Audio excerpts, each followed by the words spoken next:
Shakespeare तो William Shakespeare का the नील गाय देखते हैं, दैट मीन्स आपका पीएचडी पक्का से होगा। पता है कि भाई पहले वो कब्रिस्तान पूरा एरिया कहते हैं खूनी झील, तो उस झील का नाम खूनी झील इसलिए क्योंकि मोस्ट 15 मई के बीच में भी है ओनली 40 डेज। साइकोलॉजी होती है, फोरेंसिक साइकोलॉजी होती है, फिर क्रिमिनोलॉजी आ जाती है आपकी। I will react to any stimulus. Epilepsy का इश्यू है, ऑटिज्म का इश्यू है, तो ये स्कूल लेवल पे और प्ले स्कूल लेवल वो नोट्स प्रिपेयर कर चुका है। कैंपस वर्सेस साउथ कैंपस का चलता है। Jai Bhim is basically article 15 article and being literate is two different things.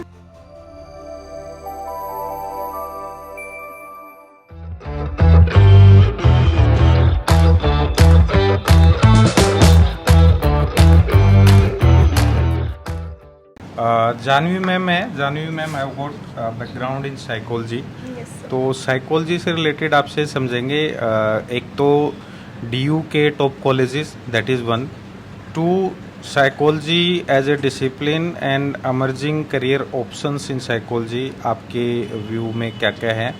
And इसमें एक चीज़ और मैं आपसे जो समझना चाहूँगा कि बहुत सारे बच्चे होते हैं जिनके माइंड में लेट्स से ह्यूमैनिटीज़ में हैं 12th क्लास में, और उनके माइंड में ये होता है कि मेरे पास साइकोलॉजी है, पॉलिटिकल साइंस है, ज्योग्राफी है, हिस्ट्री है। तो इनमें से एक ट्रेंड है कि बच्चों को ये लगता है कि साइकोलॉजी में जॉब अपॉर्चुनिटीज़ शायद ज़्यादा हैं और इनके बनस्पत जो हिस्ट्री, पॉलिटिकल साइंस या दूसरे हैं, तो they are going for psychology. तो ऐसा कुछ इन रियलिटी है? साइकोलॉजी ऑनर्स करने के बाद जॉब वो कुछ मिलता है? सर साइकोलॉजी अभी जैसे एज अ फील्ड अभी ज़्यादा डेवलप हुई है इंडिया में, और धीरे धीरे आगे आने वाले टाइम में और भी ज़्यादा हो रही है। और जहाँ तक मैंने ऑब्जर्व किया है, आगे आने वाले टाइम में चाइल्ड साइकोलॉजी जो है वो बहुत ज़्यादा इवॉल्व होने वाली है। क्योंकि हमारे टाइम में क्या होता था कि पेरेंट्स थेरेपी के लिए लेके नहीं जाते थे, सो ऐसा कुछ होता ही नहीं है, उनको लगता था। बट आज जैसे हमारी जनरेशन पेरेंट्स बनेगी तो हमें कंसर्न रहेगा कि हाँ, मेंटल हेल्थ भी जो है वो फिज़िकल हेल्थ जितनी ही इम्पॉर्टेंट होती है। तो चाइल्ड साइकोलॉजी जो है वो बहुत ज़्यादा इवॉल्व होने वाली है। और ऐसा नहीं है कि साइकोलॉजी में ऑप्शंस नहीं है और बाकी फील्ड्स में ऑप्शंस नहीं है। हर फील्ड्स में जो है करियर अपॉर्चुनिटीज़ बहुत ज़्यादा होती है। और जो पेरेंट्स को पहले लगता था कि ह्यूमैनिटीज़ करनी है तो सिर्फ यूपीएससी ही कर सकते हैं ह्यूमैनिटीज़ लेके, ऐसा कुछ नहीं होता। बहुत सारी करियर अपॉर्चुनिटीज़ होती हैं। और साइकोलॉजी की जब हम बात करें तो साइकोलॉजी हमारी सोसाइटी जैसे पोर्ट्रे करती है उस हिसाब से नहीं होती। तो स्टूडेंट्स को बहुत ज़्यादा कन्फ्यूजन रहता है कि एक्चुअल में साइकोलॉजी है क्या, वो भी हम एक्सप्लेन करेंगे उन्हें, उनका ये भी कन्फ्यूजन दूर कर देंगे कि सोसाइटी जो साइकोलॉजी को पोर्ट्रे करती है। क्योंकि अगर कोई जाना भी चाहता है, मुझे भी बोला गया था कि पागलों के डॉक्टर बनोगे साइकोलॉजी लेकर, तो ऐसा नहीं होता है कि बहुत सारी फील्ड्स होती हैं। इंडस्ट्री साइकोलॉजी होती है, फोरेंसिक साइकोलॉजी होती है, फिर क्रिमिनोलॉजी आ जाती है आपकी, बहुत इंटरेस्टिंग होती है। और यूनिमॉक्स के साथ तो साइकोलॉजी का सफ़र और भी इंटरेस्टिंग होने वाला है। आपका लर्निंग जो पैटर्न है वो भी बहुत इंटरेस्टिंग हो जाएगा। बेसिकली एक तो ये समझना चाह रहा था मैं कि टॉप कॉलेजेस किसी को अगर बीए ऑनर्स साइकोलॉजी चूज़ करना हो तो what you will suggest? Let's say one of them is JMC, या जेएमसी। उसके अलावा किस कॉलेज में? अगर हम बात करें तो साइकोलॉजी में applied psychology, honours in psychology, BA psychology, BSc psychology, ये 4 ऑप्शंस आते हैं हमारे पास। बट अगर हम देखें तो हर एक कॉलेज में, हर एक यूनिवर्सिटी में क्या होता है कि कोर्स की जो रेपुटेशन होती है वो अलग होती है।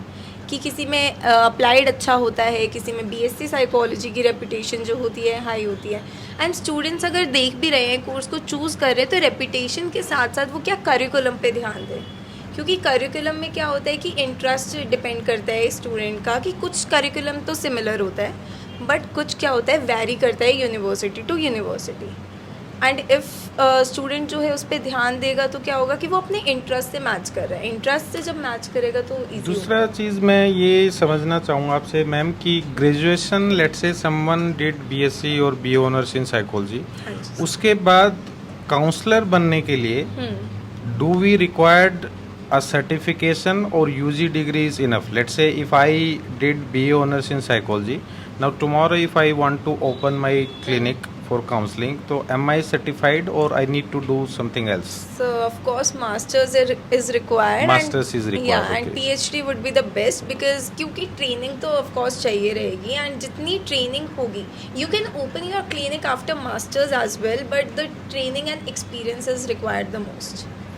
और इसमें CBT का आजकल बहुत सुनते हैं हम, कॉग्निटिव हाँ जी। Behavioural therapy. Cognitive behavior. इसमें एक्सपर्टीज करना करियर के लिए बेहतर है या कोई ऐसी प्रॉपर स्ट्रीम आप कहना चाहें कि साइकोलॉजी में ये अच्छा है? सर थेरेपेटिक अप्रोचेस में आता है हमारा CBT जो होता है, कॉग्निटिव बिहेवियरल थेरेपी। तो इसमें क्या होता है कि हमारे कॉग्निशन पे जो हमारे थॉट प्रोसेस से इंक्लूडेड होता है, रिलेटेड होता है, साथ साथ हमारे बिहेवियर पे जो हमारा मैलएडिप्टिव बिहेवियर होता है, एबनॉर्मल एक्टिविटीज़ होती हैं, उससे किस तरीके से हमारा जो एबनॉर्मलिटी आती है साइकोलॉजिकल डिसऑर्डर्स की वजह से जो हमारा एबनॉर्मल बिहेवियर दिखता है, तो उसको क्योर करने के लिए होता है। और आजकल CBT जो है एंजाइटी और डिप्रेशन के लिए यूज़ की जाती है। ये तो वैसे भी स्टूडेंट्स को बताओ आजकल, या आई मीन बहुत- टीनेजर्स और this Gen Z because of mobile addiction या कुछ भी कह लें, बहुत सारे इश्यूज। मतलब हम लोग की एज में या बाद में ऐसा होता था कि because of financial issue stress है या कोई और स्ट्रेस है। अभी तो बच्चे इस एज में भी दे कंप्लेन कि दे आर इन डिप्रेशन और दूसरी चीज़। हाँ, I mean sir. It's normal, but at the same time आप कुछ सजेस्ट करना चाहें ऐसा कि ये तो होता है समटाइम्स। स्टूडेंट्स क्या होते हैं, कंफ्यूज हो जाते हैं कैसे कि जो सैडनेस होती है और डिप्रेशन को वो लिंक कर देते हैं। Depression is not sadness, yes it starts with sadness, but हम सैडनेस को डिप्रेशन नहीं बोलेंगे। जो डिप्रेशन हमारी सोसाइटी में पोर्ट्रे किया जाता है साइकोलॉजी के टर्म में, डिप्रेशन कम्प्लीटली डिफरेंट होता है उस तरीके से।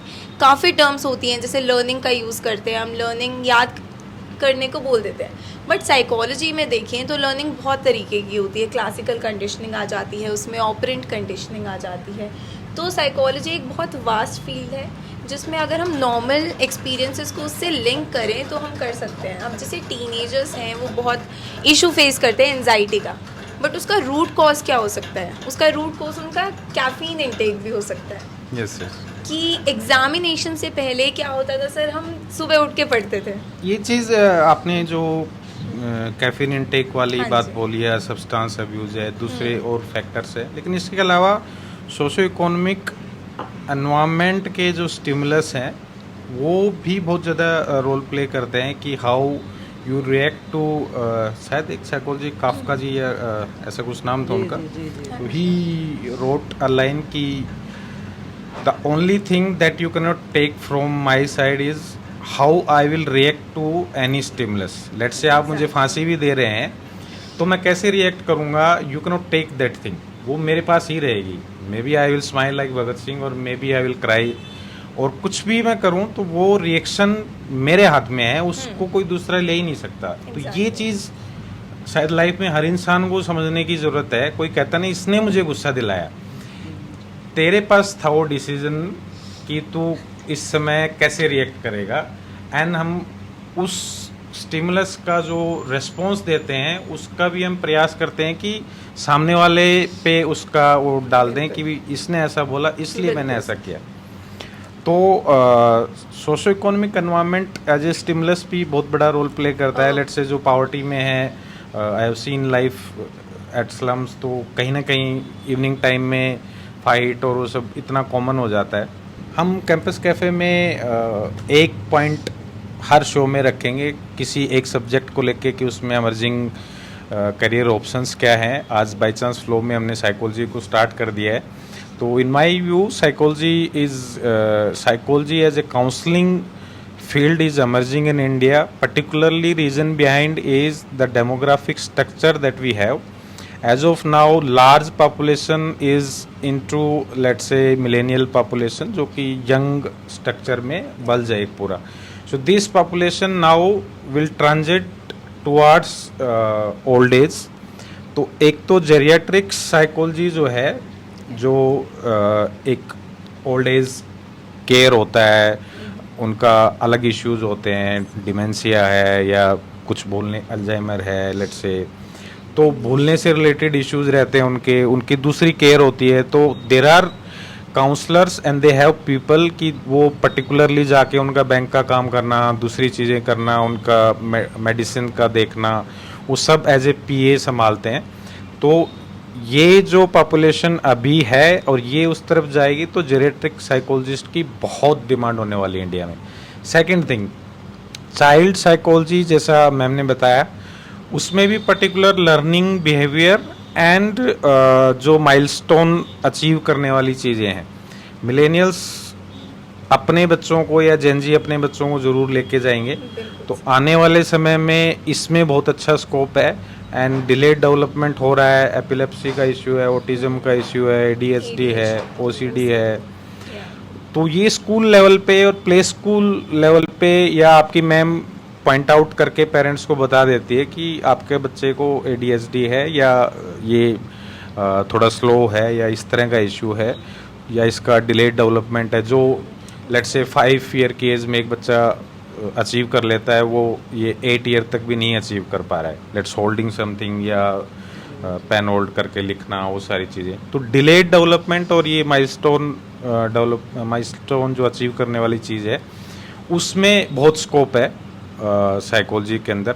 बाकी स्ट्रेस मैनेजमेंट और इंडस्ट्रियल साइकोलॉजी एंड आर्मी में है, डॉक्टर्स में और तो है ही। दूसरा स्कूल लेवल पे बहुत अच्छा है, क्रैच से लेके play school and her school में काउंसलर होते ही हैं। करियर काउंसलर्स का एकदम अलग तरह का वो हो गया। बट साइकोलॉजिकल उसमें देखें पर्टिकुलर, तो स्कूल्स में भी साइकोलॉजी की काउंसलिंग की ज़रूरत रहती है। कुछ बच्चे एकदम हाइपर एक्टिव हैं, कुछ दे कम विद सुसाइडल टेंडेंसीज, तो वो स्कूल को चाहिए होता है एक बंदा की कैसे हैंडल करें। इसके अलावा करियर के अलावा साइकोलॉजी के टॉपिक के ऊपर मुझे एक क्वेश्चन पूछना है जानवी मैम से कि साइकोलॉजी आपने बताया भाई बहुत इम्पोर्टेंट एक लाइक कह सकते हैं हमारा मुद्दा है लाइफ का, लोगों को अपने आप को समझना चाहिए, सेल्फ इंट्रोस्पेक्शन बहुत ज़रूरी है। तो जो बच्चे हमारे प्रिपेयर कर रहे हैं, जो व्यूअर्स हैं, हमारी ऑडियंस है जो CUET के लिए प्रिपेयर कर रही है, तो उनके लिए कोई ऐसी टिप्स हैं कि वो अपने बोर्ड्स का स्ट्रेस और साथ में भाई अपने CUET एग्ज़ाम का स्ट्रेस कम कर सकें? कोई स्ट्रैटेजीज जो आप उनको भाई बताना चाहते हो ताकि उनकी एटलीस्ट हमारे शो से, कैंपस कैफ़े से, उनकी डेली रूटीन में, डेली लाइफ में, प्रिपरेशन के अंदर भी हेल्प हो जाए और लाइक बेटर अचीव कर सके वो अपने CUET एग्ज़ाम में। हाँ जी बिल्कुल सर, जैसे कि आपने बताया, हम पढ़ना तो हमारे लिए ज़रूरी होता ही है, साथ में हम अपनी मेंटल हेल्थ और फिजिकल हेल्थ का भी ध्यान रखें, क्योंकि इन दोनों का वाइसा वर्सा चलता है। तो अपने पूरे दिनचर्या में 30 मिनट तो निकाल ही लें, या तो योगा करें या एक्सरसाइज करें। तो इससे क्या है कि हमारी मेंटल हेल्थ भी ठीक रहती है और हमारी फिजिकल हेल्थ भी ठीक रहेगी। साथ साथ आज ही से अपनी CUET की 2025 की तैयारी भी शुरू कर दें, क्योंकि बच्चे क्या करते हैं कि बोर्ड्स के लिए पहले पढ़ लेते हैं, लास्ट में जैसे सर ने बताया कि CUET के लिए पढ़ेंगे, बाद में जो होगा वो देखा जाएगा, और फिर बाद में जो होता है वो बिल्कुल देखा नहीं जाता। बिल्कुल बिल्कुल सही बात है। फिर हर जगह घूम रहे होते हैं कि ये नहीं हो पा रहा, सिलेबस कवर नहीं हो रहा, कैसे करेंगे। तो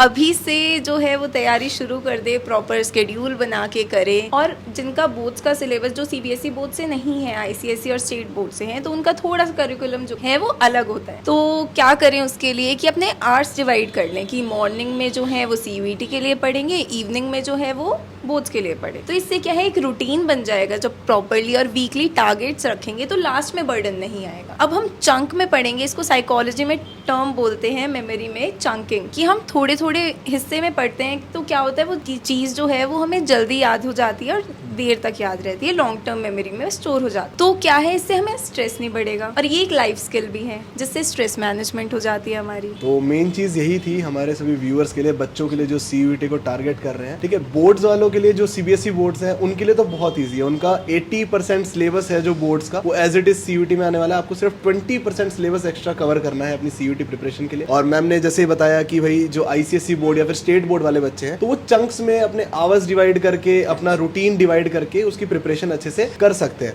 मैम एक छोटा सा क्वेश्चन और आपसे पूछूंगा बाकी बच्चों के लिए। देखिए, जैसा कि जो हमारे बोर्ड्स होते हैं, ठीक है, उसकी अप्रोच है कि सब्जेक्टिव आपको पढ़ना है, आपको आंसर सब्जेक्टिव वे में करना है। But on the same hand अगर CUET देखा जाए, जो बच्चे साथ में CUET मैनेज कर रहे हैं अपने बोर्ड्स के लिए, तो उनको तो ऑब्जेक्टिव के लिए पढ़ना है, उनको तो हर टॉपिक से क्वेश्चन करना है। तो वो किस तरीके तरीके से मैनेज कर सकते हैं अपनी बोर्ड्स की प्रिपरेशन को और सीयूईटी की प्रिपरेशन को साथ साथ में? और ये मुझे ये पॉइंट सीयूईटी का बहुत अच्छा लगा कि इसमें ऑब्जेक्टिव अप्रोच रखी है, क्योंकि बोर्ड्स में क्या होता है कि हर टीचर का पर्सपेक्टिव अलग होता है। बिल्कुल। तो उसमें उसी हिसाब से नंबर मिलते हैं। अगर मैं पेपर चेक कर रही हूँ मान लो, तो मैं उसमें एक क्वेश्चन में 5 नंबर दे रही हूँ, सर आप चेक कर रहे हैं तो आप 2 नंबर दे रहे हैं। तो ये तो बायसनेस हो गई एक तरीके से पर्सपेक्टिव से। तो ये हमारा आ जाता है इनफॉर्मल वे में। तो सीयूईटी ने, एनटीए ने क्या किया, इसको बहुत ऑब्जेक्टिव और स्टैंडर्डाइज रखा है कि किसी के साथ भी बायसनेस ना हो। टू द पॉइंट हमारे एमसीक्यूज आते हैं। तो इसमें हमें जब रीडिंग करनी है, हम बोर्ड्स के लिए पढ़ रहे हैं, हम सीयूईटी के लिए पढ़ रहे हैं, तो जब भी हम बुक रीडिंग करेंगे तो करना क्या है, नोट मेकिंग करनी है। साथ नोट मेकिंग हमें 2 तरीकों से करनी है। एक में आंसर राइटिंग का फॉर्मेट रखना है, बिल्कुल। हर टॉपिक के हमें आंसर्स बना के अपनी लैंग्वेज में लिखने हैं, ठीक है। और उसके बाद हमें पॉइंटर्स में लिखने हैं, किसके लिए, सीयूईटी के, क्योंकि उसमें क्या है कि हमें हर एक लाइन को जो है दिमाग में रखना पड़े। सब्जेक्टिव में तो हम अपने आप से भी बना के लिख देंगे, बट सीयूईटी में क्या होता है, हमें टू द पॉइंट आंसर करना होता है। 4 ऑप्शंस होंगे, उसी में से करना है। तो इसमें क्या है कि जब हम नोट मेकिंग करेंगे ना, तो हमारा जो थॉट प्रोसेस है, हमारे थॉट्स जो हैं वो बहुत ज़्यादा ऑर्गेनाइज हो जाएंगे, जिसकी वजह से क्या है, हमें याद करने में आसानी होगी। हमारा कॉग्निशन जो है, थॉट प्रोसेस जो है, वो बहुत अच्छे से काम। बिल्कुल, thank you so much ma'am Thank for you, this information. क्या कह रही है जानवी मैम कि यूनिमॉन्क्स ऑलरेडी आपके लिए वो नोट्स प्रिपेयर कर चुका है? बिल्कुल सही बात है सर, इसमें तो कोई डाउट नहीं है। क्योंकि आप जो नोट्स प्रिपेयर करेंगे, बेसिकली क्या है, बोर्ड्स में क्या काम आता है, आपका फैक्ट्स काम आते हैं। वो फैक्ट्स को यूज करते हुए आप सब्जेक्टिव आंसर लिखते हैं, और वही फैक्ट्स आपको सीयूईटी के अंदर यूज करने होते हैं। काफी सारे बोर्ड्स में क्या होता है कि चैप्टर्स डिलीटेड होते हैं, तो वो सीयूईटी में आपको देखने को नहीं मिलेंगे। बट हमने जो आपका पूरा का पूरा कोर्स स्ट्रक्चर प्रिपेयर किया है, वो पूरा का पूरा इस तरीके से प्रिपेयर किया ताकि आप उस स्टडी मटेरियल को यूज करके अपने बोर्ड के भी आंसर कर सकते हैं। और सीयूईटी तो हम प्रिपेयर करा ही रहे हैं, तो सीयूईटी में तो अच्छा स्कोर करेंगे ही, ताकि उन्हें अपना मनपसंद कॉलेज और वो सब मिल ही जाए। बस मैं वही बात कह रहा था कि आपने तो पहले ही बोल दिया कि हम ऑलरेडी प्रिपेयर कर चुके हैं। कुछ और बातें कैंपस से रिलेटेड करते हैं। एक तो आयुष, जो north campus versus south campus का चलता है, कुछ लोगों का ये रहता है कि नॉर्थ कैंपस बहुत बेहतरीन है, कुछ लोगों का कहना होता है कि साउथ कैंपस का इंफ्रास्ट्रक्चर अच्छा है, साउथ कैंपस के आसपास का एरिया बहुत बेहतरीन है। तो क्या कहना है इसमें, वाकई में नॉर्थ कैंपस में कोई ऐसी खास बात है, और ऐसा क्यों है? All over the world, in everywhere north is more developed south. Properly getting your point. North Delhi और साउथ दिल्ली में देखें तो साउथ दिल्ली ज्यादा बेहतर है। ये एक आयरनी है, एक्सेप्शन कह सकते हैं। सो बच्चों को मैं बताना चाहूँगा, देखिए जैसे ही आप डीयू में आएंगे, सबसे पहली चीज़ जो आपको देखने को मिलेगी वो यही कि नॉर्थ कैंपस में जाना है भाई, ऑफ कैंपस नहीं जाना, साउथ कैंपस नहीं जाना, नॉर्थ कैंपस के कॉलेज सबसे बेस्ट है। तो सबसे पहले तो मैं यही चीज़ सर डिफ्रेंशिएट करूँगा कि डीयू के जो सबसे पुराने कॉलेजेस हैं, मैं कहूँगा जहाँ पे सबसे कहते हैं ना बिल्कुल रिच कॉलेजेस हैं या फिर ग्लोरीफाइड कॉलेजेस हैं, वो नॉर्थ कैंपस में सिटेड है, जहाँ से आपके भाई इंडिया के आप मान सकते हो बड़े बड़े सेलिब्रिटीज, ठीक है, चाहे आप चीफ जस्टिस ऑफ इंडिया की बात करें, ठीक है, या फिर आप बात करें भाई हमारे foreign minister doctor S Jaishankar की, सभी नॉर्थ कैंपस से लिंक्ड है, सभी नॉर्थ कैंपस के एलुमिनाइड है। बिल्कुल बिल्कुल, हंसराज से जैसे अगर आप बात करें भाई, फिल्म मेकर है हमारे अनुराग कश्यप जी, वो बिल्कुल हमारे डिपार्टमेंट के थे, जूलॉजी ऑनर से, या फिर शाहरुख खान जी की अगर आप बात करें, ठीक है, सभी हंसराज से। तो एक ये भी रीजन है कि जो नॉर्थ कैंपस है वो साउथ कैंपस से। अनुराग कश्यप वही है ना जिन्होंने एक मूवी बनाई गालियां और गोलियों वाली, क्या नाम है उसका? बिल्कुल बिल्कुल, gangs of Wasseypur. Gangs of Wasseypur सभी बच्चों ने देखी होगी, है ना। आजकल OTT प्लेटफॉर्म्स पे बहुत ज़्यादा एक्टिव है हमारे स्टूडेंट्स, रेदर देन की सीयूईटी की प्रिपरेशन। सो नहीं, इस चीज़ को क्लियर करते हैं। सो नॉर्थ कैंपस में जाओगे, मैंने बताया उसकी अलग ही ग्लोरी है, उसकी अलग स्टोरी है, आप उससे बिल्कुल बाउंड हो जाओगे। बच्चों, आपसे बोलना चाहूंगी कि आप बिल्कुल मत डरिए, हम लोग इसके बारे में भी हम लोग डिस्कस करने वाले हैं। ये सिर्फ आपके लिए इंट्रोडक्टरी है। नेक्स्ट एपिसोड में आप लोग ये भी देखेंगे कि हम आपके लिए बुक्स, डॉक्यूमेंट्रीज, इन सब के ऊपर चर्चा करने वाले हैं और आपके भी इनपुट्स डिस्कस करेंगे। बिल्कुल बिल्कुल, ये आज का जो आप वीडियो देख रहे हैं, आज का जो एपिसोड देख रहे हैं, ये इंट्रोडक्टरी एपिसोड है, ठीक है, आपको सब चीजों का इंसाइट देने के लिए। सो इंसाइट के साथ ही डॉक्यूमेंट्री कुछ सजेस्ट करना चाहोगे? अभी से स्टार्ट करते हैं। Any book that you want to suggest कि स्टूडेंट शुड रीड? सर एक बुक है, पर ज्यादा पेजेस तक ना पढ़िएगा, एक इकिगाई करके बुक है, इकिगाई, तो उसके पेज नंबर 52 तक आप पढ़िएगा, ठीक है। द सुसाइडल मर्डर करके एक टॉपिक है, तो वहां तक अगर आप पढ़ लेते ikigai, that Japanese yes sir, Japanese secret of longevity. तो उधर से आपको कहीं ना कहीं पता लगेगा कि आपके होने ना होने से क्या फर्क पड़ता है। कौन इसके ऑथर हैं बुक के? सर ऑथर का मुझे आइडिया नहीं है, बट मुझे इसकी बुक स्टोरी का नाम इकिगाई है। इकिगाई है। Okay. So Ikigai is the thing कि आपका डेली उठने की वजह क्या है, आप क्यों एग्जिस्ट कर रहे हो, ठीक है, and what thing makes you feel कि आज आपको उठ के भाई मेहनत करनी है, आपको अपनी लाइफ में वो चीज अचीव करनी है। जैसा फिर से टॉपिक पे आते हैं कि भाई नॉर्थ कैंपस अगर आपको अचीव करना है तो आप अपना एक इकिगाई बनाओ कि कैसे आप नॉर्थ कैंपस अचीव करोगे, पूरा माइंड मैपिंग करो, ठीक है। और रही बात डिफरेंशिएशन की जिसपे हम बात कर रहे थे भाई साउथ कैंपस नॉर्थ कैंपस, तो देखो बच्चों कॉलेज मिलना चाहिए, एक कॉलेज स्टूडेंट से अच्छा बनता है रेदर देन कि किसी कॉलेज से स्टूडेंट अच्छा बनाओ, ठीक है। भीड़ में खोना नहीं है, भीड़ में अलग से चमकना है, ठीक है। नॉर्थ कैंपस जाने वालों को बस ये एक एक्स्ट्रा बेनिफिट मिल जाता है कि वहाँ पे उनको बहुत सारे आइडियाज़ का एक्सपोजर मिलता है, ठीक है। वहाँ पे आपको बहुत सारे बच्चे मिलेंगे, बहुत अलग अलग स्टेट से उठे हुए बच्चे मिलेंगे, आपको बहुत ज़्यादा वैरायटी ऑफ माइंड्स मिलेंगे मैं कहूँगा, ठीक है। तो इससे क्या होगा, आपको सिर्फ अपनी थिंकिंग अपने तक लिमिट या फिर अपने प्रोफेसर तक लिमिट रखने की जरूरत नहीं पड़ेगी। आपका जो फ्रेंड सर्कल होगा उनके आइडियाज़ से जब आपको एक्सपोजर मिलेगा तो कहीं ना कहीं आपकी जो ओवरऑल डेवलपमेंट है ना वो बहुत अच्छी होगी। और ऑन द सेम हैंड अगर साउथ कैंपस की बात करें तो साउथ कैंपस इसी बारे में थोड़ा सा पीछे रह जाता है कि वहाँ पे वैरायटी क्यों ऑफ आपका स्टूडेंट्स। मानना है पीछे रह जाता है? नहीं सर, मैं चलिए मेरे बायसनेस पे आ जाते हैं बिकॉज कहीं ना कहीं मैं नॉर्थ कैंपस के जैसे जनरल नोशन तो है ही कि नॉर्थ कैंपस ज्यादा बेहतर है, कॉलेजेस बिल्कुल बिल्कुल आगे हैं। इसका एक और लेकिन reason ऐसा है। नहीं है कि नॉर्थ कैंपस साउथ कैंपस का कुछ डिक्लेयर्ड फॉर्मल वो है कि ये कॉलेज ऊपर है, जी ये जी कॉलेज पीछे बिल्कुल है। डिक्लेयर्ड Notional कुछ सी नहीं चीज़ है बिल्कुल। और जनरली यही परसीव किया जाता है, हर कोई नॉर्थ कैंपस ही चाहता है, लेकिन साउथ कैंपस में अच्छे कॉलेजेस सर, हैं। मेरा लेट्स तो से मानना- Venky is a very good college, DCSC is very good college, ARSD अच्छा है। Very good college. सर मेरा तो मानना ये है कि एक और पर्सपेक्टिव है बच्चों का, सारे कॉलेजेस एक साथ होते हैं नॉर्थ कैंपस में, आपस में जब भी ब्रेक लेना है, हेलो आप आ जाओ, वहीं पे पास हाँ, है हाँ। सारे कॉलेजेस। हाँ, कमला नगर मार्केट चलना है हाँ तो जी, वो पास में इधर से भी आ हाँ, सकता है। मतलब ऑफ कैंपस और साउथ कैंपस के थोड़े थोड़े दूर देखने मिलते हैं, जैसे गार्गी और कमला नेहरू से पास मिलते हैं श्री फोर्ट के साइड पे। तो और ये जो पीजीडीएवी है जो हमारा, वो लाजपत नगर पे अच्छा, पड़ जाता इससे है। मुझे याद आया मैम एक चीज और, इसमें रिजर्वेशन जो है वो कुछ माइनॉरिटी रिजर्वेशन के कॉलेजेस हैं, जी, जैसे जी। सिख जी, जी, मेरी कॉलेज जो जी, पंजाब से साथी हैं हाँ, जी, उनको इस चीज का पता रहे कि वो अप्लाई भी उस लिहाज से हाँ, बिल्कुल। और उसमें जांच से करें कि ये कॉलेज में हमारा कोटा हो सकता है। तो सर, शायद उसमें broadly- गुरु हाँ गुरु तेग बहादुर गुरु सिंह तेग बहादुर कॉलेज कॉलेज में है, एंड देन स्टीफन में जी। कुछ है क्रिश्चियन माइनॉरिटी का। सर मैं अगर ब्रॉडली कैटेगराइज करूं इसे तो 3 माइनॉरिटीज मेनली निकल कर आती हैं। एक तो हमारा सिख माइनॉरिटी है, एक हमारा ये क्रिश्चियन माइनॉरिटी है और एक मुस्लिम माइनॉरिटी है। तो मेनली क्रिश्चियन और जो सिख माइनॉरिटी है वो थोड़ा और डोमिनेट करती है। Jesus and Mary College and Saint Stephen College, ये दो तो इस कैटेगरी में आ जाता है। बाकी श्री गुरु तेग बहादुर खालसा कॉलेज और सर एक और है शहीद Sukhdev Singh college.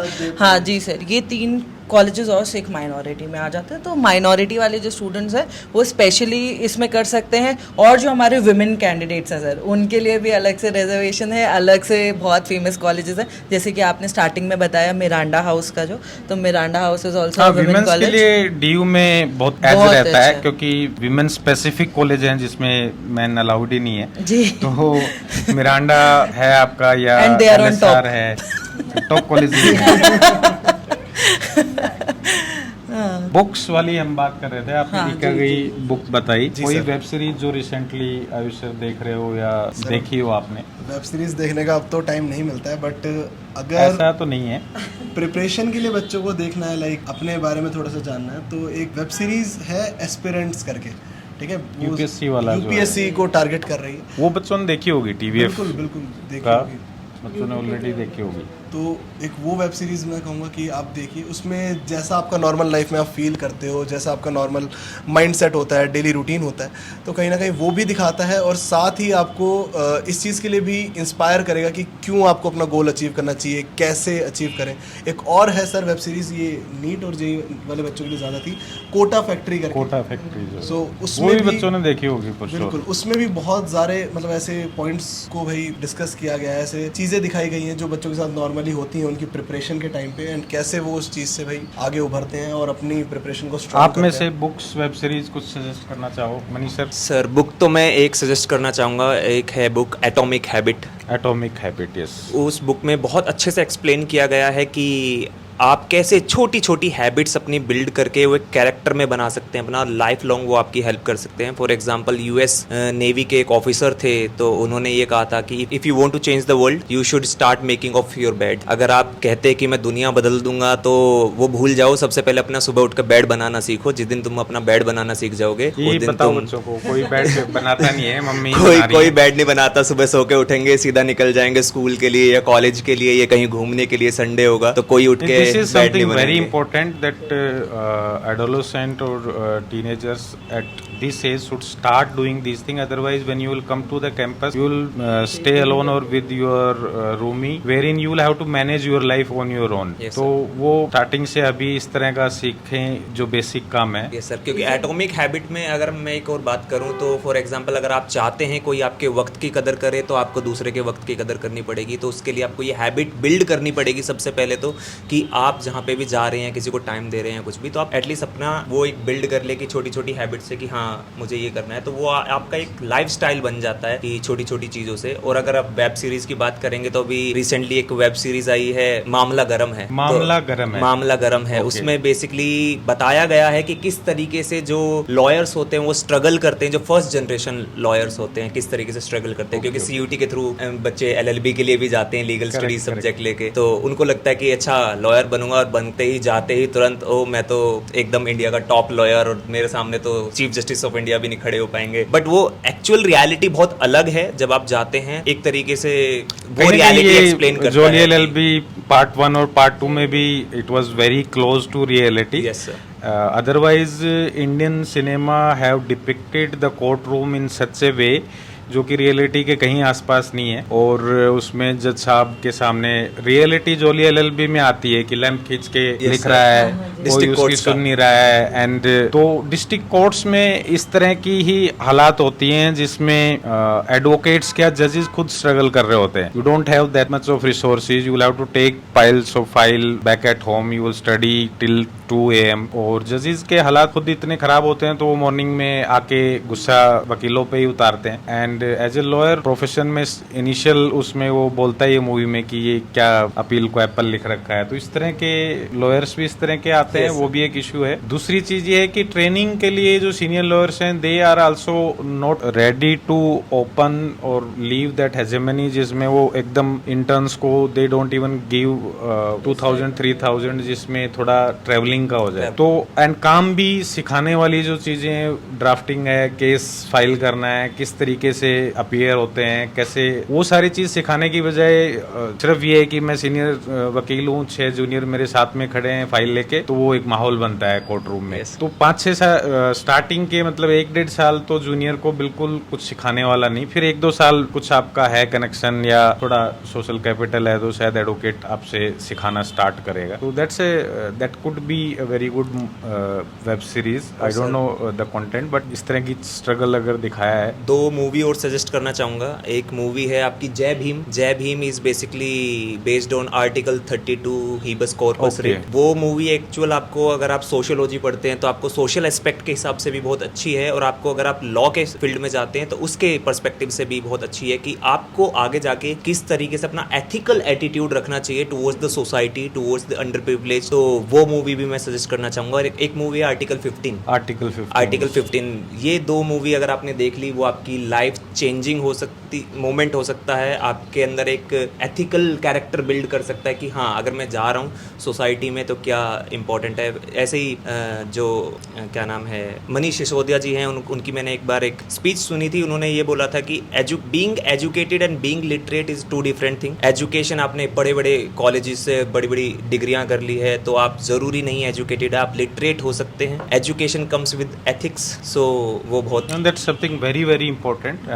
Manish sir highlighted a point wherein he is differentiating between literacy and education. Education is something wherein you have the clarity what is your role in society, what are the pressing questions that our society is facing. Let's say if we talk about contemporary scenario wherein all over the world supra-territorial institutions are giving policy inputs to others कि 2000 2030 का जो agenda है उसको आप education में लेके आए, so that it integrate with our larger vision की सस्टेनेबल डेवलपमेंट गोल्स हमें अचीव करना है। तो एजुकेशन उस तरह की हो जिसमें let's say we should encourage interdisciplinary studies, then उसमें एथिक्स वाली बात जैसे कि मनीष सर ने बोली वो चीज इंक्लूड हो। और हमारी न्यू एजुकेशन पॉलिसी में ये सारी चीजें आ रही हैं और आप लोगों के लिए बहुत सारा ये I mean this age is going to be very क्या बोले उसको, इट्स ए पैराडाइम शिफ्ट जहाँ पे हाँ बहुत सारी रिस्ट्रक्चरिंग हो रही है कॉन्टिन्यूसली। आप अभी